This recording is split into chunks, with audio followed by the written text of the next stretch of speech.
అందరికీ నమస్కారం. నేను మీ భరద్వాజ శర్మ.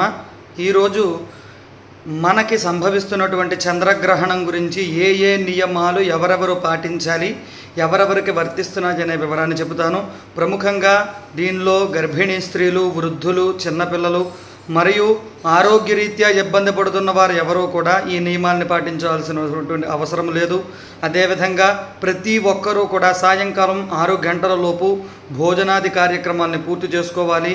మరియు ప్రముఖంగా కుంభ, మీన రాశుల వారు, శతభిష, పూర్వభాద్ర నక్షత్రంలో వారు కూడా ఖచ్చితంగా గ్రహణ పట్టు స్నానము, విడుపు స్నానము అంటే మనకి సాయంకాలము 9:51 మొదలవుతుంది పట్టు స్నానము.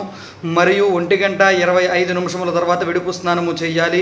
ఖచ్చితంగా చంద్రుడికి వెండి బింబము, దానితో పాటుగా కేజీన్నర బియ్యము, కేజింపావు మినువులు, దీనితో పాటుగా యథాశక్తిగా దక్షిణ తాంబూలాలు బ్రాహ్మడికి దానం చేయాలి. ప్రతి ఒక్కరూ నియమాన్ని పాటించండి. చంద్రగ్రహణం వల్ల వచ్చేటటువంటి ఇబ్బందుల నుంచి విముక్తి పొందండి. ఇట్లు మీ భరద్వాజ శర్మ. స్వస్తి.